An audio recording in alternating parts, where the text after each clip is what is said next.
Representative, thank you for coming. Yes, thank you. And being here for us. Yes. And hosting this event. In March, you hosted an event with the governor's office. Yes.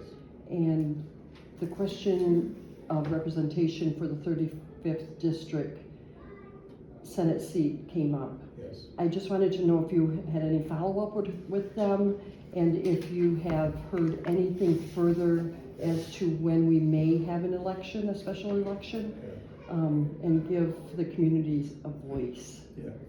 No, this is a very, very important topic.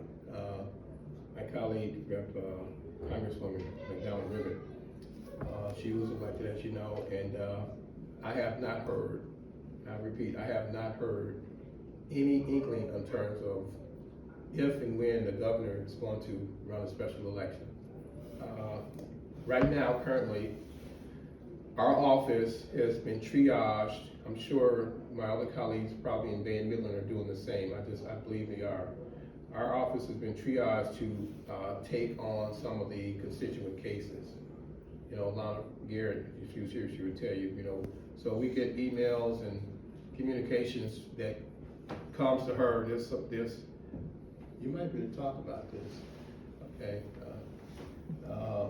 That comes to her office now that's being triaged to the representatives that, you know, for their area.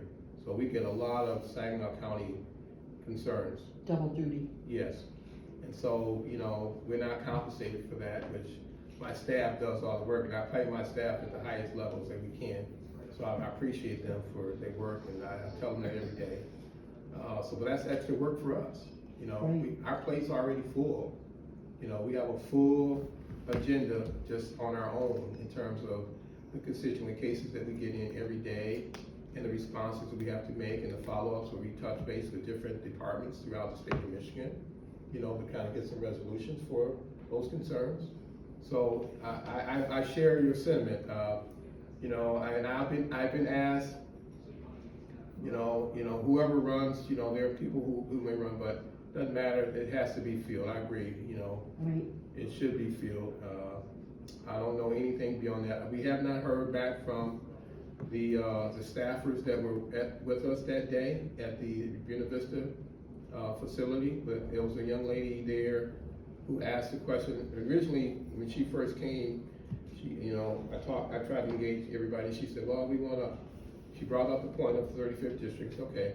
She said, well, you know, we got some signs out, you know, can we bring those signs? I said, well, no, ma'am, that's really not, you know, this is not a rally or a protest. And she said, well, I said, well, you could ask your questions and, you know, and see what the governor's people say. And that was the first lady that got up, and apparently whoever her colleague was with her, they videotaped her exchange, and it was on our news network, and Nancy Mers and had us up standing talking about it. But it was all good because, you know, we gave her a chance to ask the questions. And I saw myself go in and say, ma'am, ask your question, and she did. And then after that, she went on a little bit, and I said, and I communicated to the other members. I said, well, we have to move on. But, you know, that was inappropriate. You know, it's like a gotcha moment or something. I want everybody to feel comfortable. You ask any question you want, but you don't have to video something and send it to a group to try to make a whatever political statement or not. I want the position to be filled too, you know, because we're lacking Senate. Yeah, yes. Both sides, whether you're Democrat or Republican, we need that filled. I just have a question. Yeah. Who pays for that election? Couldn't Hall possibly put through something to get that election paid for? I'm not sure about that, to be honest with you. That's a lot of extra, you know, it's a lot of extra money to each of the counties. Yeah. So I just wondered if maybe that could be paid for by the state, and maybe that would help to free it up and move it a little faster. Yeah, I don't know. Good question. Yes. That was kind of related to my question, which is kind of taxing between those two. But I know last week in the Senate, every member of the Democratic Party voted down an amendment that was added to the budget to secure funding if there was going to be a special election for the 35th district. And I did kind of want to know your opinion on that vote, and tag that along too, that I see a lot of movement in the Republican Party in the region to get a 35th district special election called, but I don't see a lot of movement in the Democratic Party either, and I thought it should be more of a bipartisan issue than it seems to be. Well, one thing the gentleman said that was there today at the University Township, he said it's a political party issue like the Democrat Republican, as you said. Now, I haven't had much conversation with the party itself, the state party. We have a state party, you guys have a state party. Actually, our state conventions were on the same day in Detroit. You know, ours was at the Renaissance, and my colleagues were there at the Huntington. And so that would be the meeting of the minds. In terms of the vote you're talking about, is that the education vote you referencing that we voted on? I just know it was an amendment added to the budget that was going. Yeah, that was the education yeah. budget. So, you know, the reasons why I voted no on that budget, because there was a 25% reduction for public education and other amenities. And I just couldn't in my, you know, in myself agree to that. And my colleague said that that was a sort of a bargaining starting point for the budget, but we've never done that before. Yeah. And on that day, before the vote, it was 30 minutes or 35 minutes before we were asked to vote on it that we received that document. So there's no way, really no way, and I've been on appropriations my entire tenure in the House, and it takes time to go and negotiate back and forth before you come out with a product. Yeah. And so that right there, we didn't have time to even be considered. So I voted no. All my colleagues voted no on it because we didn't have any time of, you know, negotiations to talk about it. And so that's the reason. Do you think that, my follow-up, sorry, there's a separate budget that, because what I find interesting is there's not a lot of bipartisan agreement on it, when I think there should be, because it's Democrats and Republicans lost representation. Right. Like 270,000 Michiganders don't I'm a want to vote. Democrat, I would disagree with you. I want someone to be in that spot, so That's what I mean. I don't That's think- what I, Yeah. like bipartisan as in, not just Republicans asking for a special election. Yeah. Because there was a protest in Lansing during Stay in the State from them. But I just don't, based on what I know. So I was just wondering if there's a separate budget that can be made in the House that's not tagged on to something like an education bill. It could be, yeah, it could be. And so those kind of things, you know, it's really important that citizens advocate and make, you know, suggestions, you know, in letter form. Yeah. Or in like capital steps form to say this is something we should consider. That's duly accepted. And the thing works the way you understand it, and who's ever in control of the House and Senate controls the agenda, meaning, for example, when I look at my week agenda, there are several bills on there, but there's not one bill from our side. Okay, that means that none of our bills are being considered. Now, is that right? No, it's not. Now, I can reflect only on my experience as being in leadership when we were in charge. Every time we brought bills forward, I noticed, because I made comment to one of my staffers, colleagues, just the other day. I said, well, I'm looking at the agenda. There's none of our bills on the agenda. Why is that? Well, so I'm going to talk to my leadership tomorrow and say, hey, what type of negotiation are you doing or not doing that creates a situation where we don't have any of our bills being considered on the agenda? Okay, and so the leadership controls whether or not any bills are up for consideration or, and brought forward, whether they come out of committee, whether they get a committee hearing, et cetera, et cetera. That's all on the leadership, who's ever in charge. So right now, the way I'm looking at it, you know, and I'm patient, okay? We just got our committees, you know, last month, we just started hearings and stuff. Okay, fine.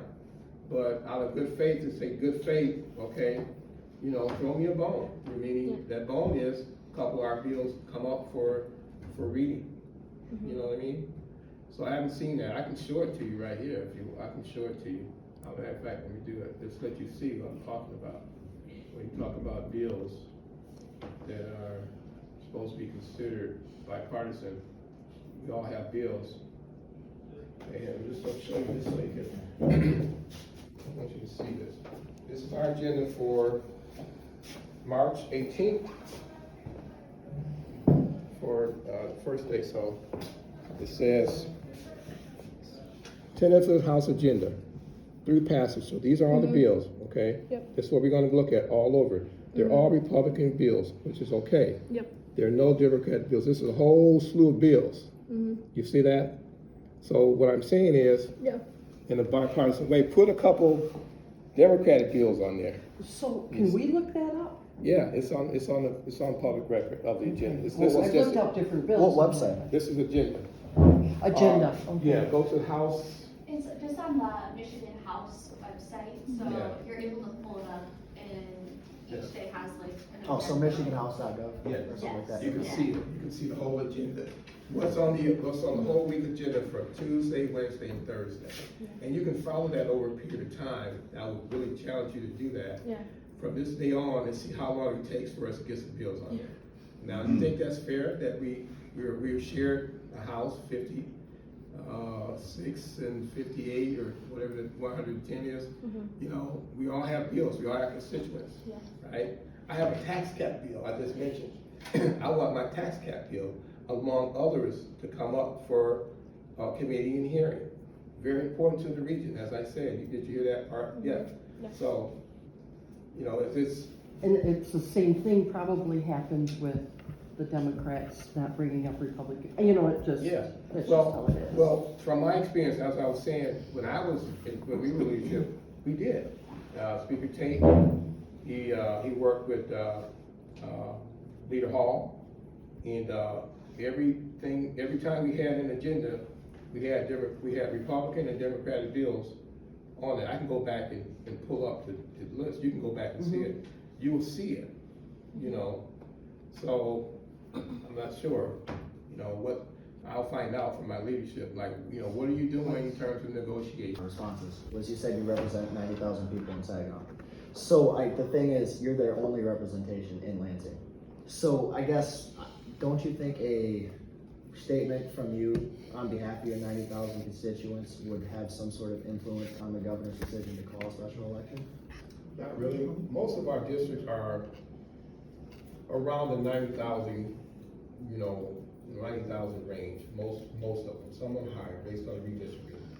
And you know, we represent that 90,000, but we also represent 10 million too.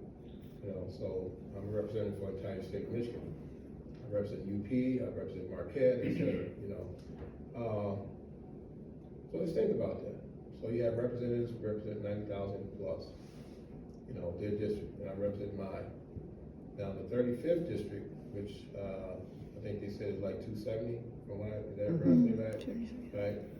So that's like 3 90,000s, you know, right? 90,000 times 3, right? 207,000, 207,000.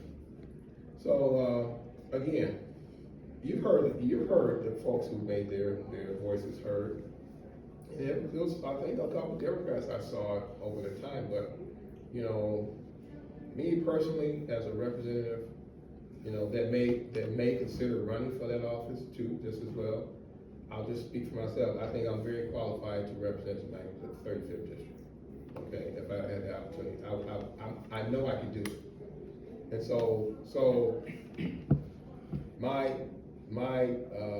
vocal concern about the district being filled, I don't think will add value to it. She's the governor. You know, that's her call. That's her lane. That's not my call, as I said.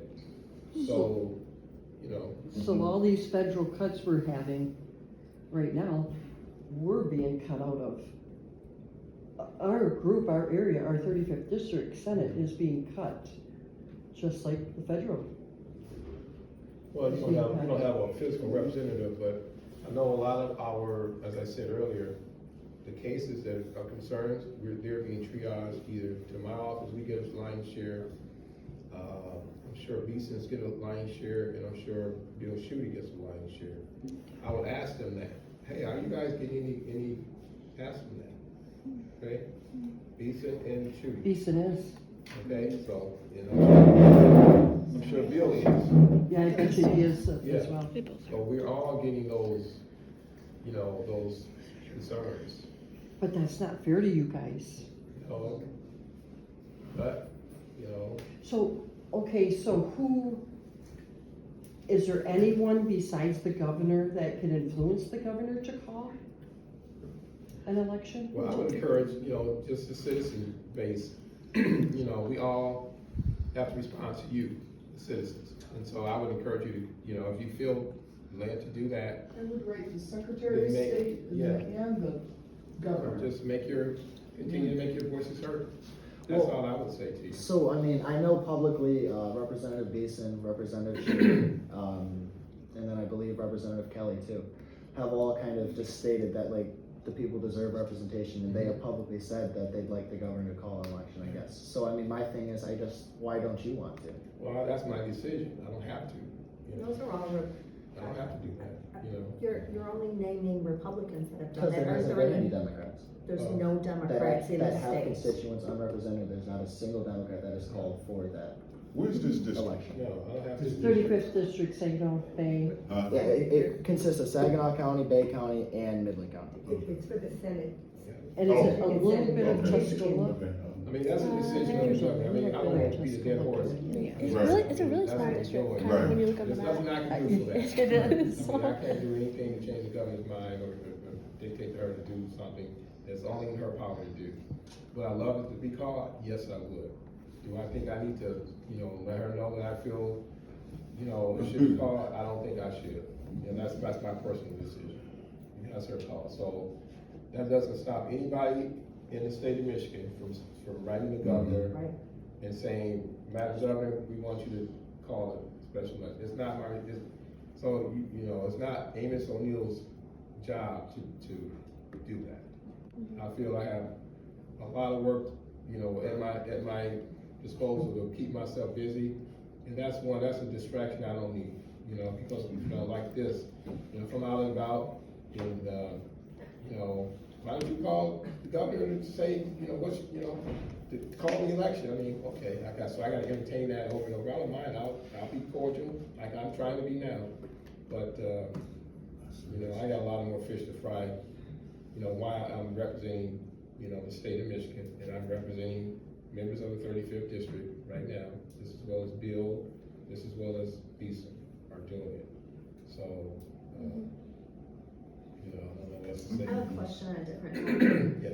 topic. So there were 9 bills that, Speaker Hall, refused to send to the governor that had already gone through the Senate and through the House. Yes. Do you know, I know that there was a court case, do you know what the status is of those at this point? Cause I think they needed to be sent to the governor around March 16th, maybe? Yeah, from what I know from last week, my colleagues put forth a resolution, saying that they were not going to submit those bills to the governor. That's all public knowledge. And, we voted no against that. You know, they have a suit, the Senate has a suit. I'm sure there's some, maybe some appeals processes for that. And so it's in the courts now. So, but from what I understand in terms of just the, process, once bills are voted on and approved by the legislature, they're supposed to be forwarded on to the governor. So that's what the discrepancy is. And, so speakers he's drawing his line in the sand, and, the Senate drew their line in the sand, therefore the lawsuit came forward to challenge that line.